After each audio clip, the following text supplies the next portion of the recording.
Let us listen to the Sunday Gospel.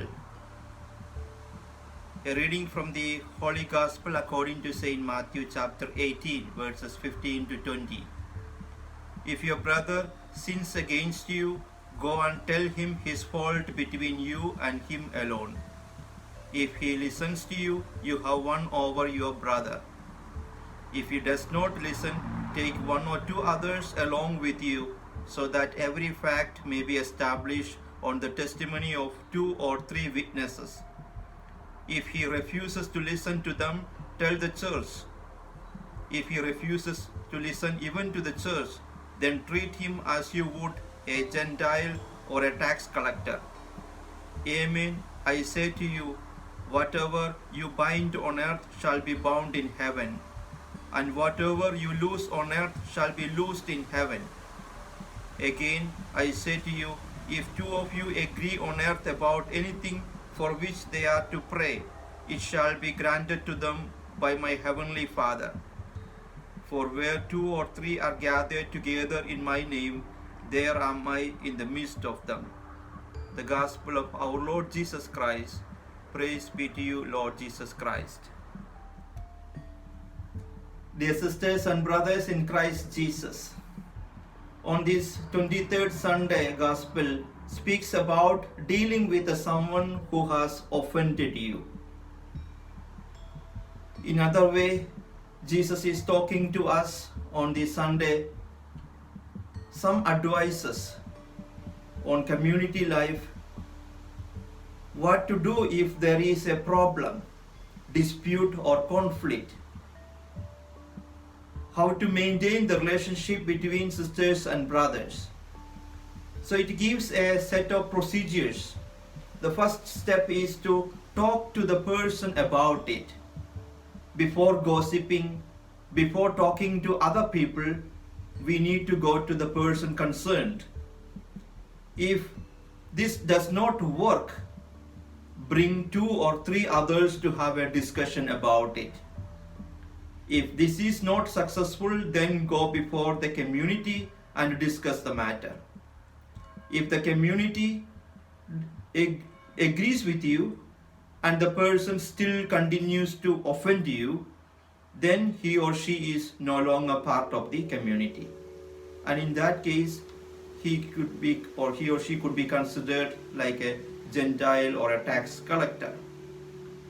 But then we need to look at the attitude of Jesus towards Gentiles and tax collectors. He had mercy towards them. He forgave them. He ate with them.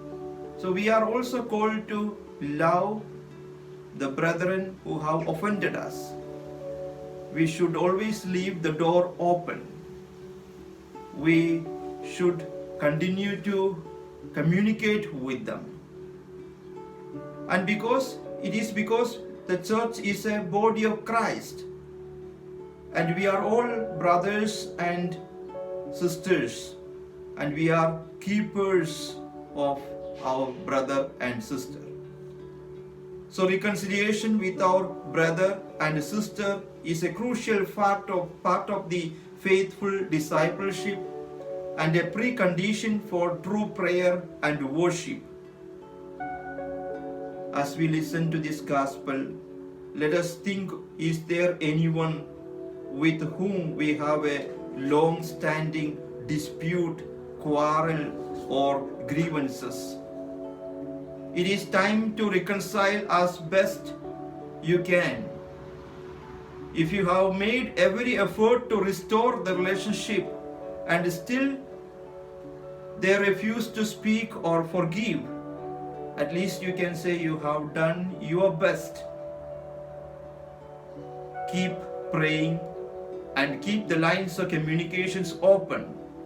Then you can come before the Lord in prayer, in confidence, and with a clear conscience. We need to be reconciled with one another. In marriage too, there are misunderstandings and disagreement. It is part and parcel of life. But a good line of scripture says, we should never let the sun go down on our anger. we are called to correct others as well as accept the corrections given by the others. We need humility to accept the corrections given by our sisters and brothers. We also should have the concern to correct the wrongs in our brothers and sisters. So today, on this Sunday, we are in a special way called to form a community of love. And Jesus says, where 2 or 3 are gathered in my name, I am there among them. If any group of us gather, work, and act with the Holy Spirit guiding us, we will become much more than simply a sum of our numbers. It is when we come together as community that Jesus is amidst us. Let us stand together. The church can do great mission when we are together, when we are divided, when there are quarrels, lot of our energy is lost. We come to the church to worship as a community of prayer. No one of us can form a community alone. We need each other to form this community. We come to pray. We come to worship the one who is our head and our heart. Sisters and brothers, let us ask Jesus to protect us from the evils of this world, outside us and within us. Let us be ready to forgive the offenses. Let us also be ready to ask pardon from others. Let us also ask God the grace, the strength, the humility to accept the corrections given by others and also to forgive others. I wish you all a very blessed Sunday.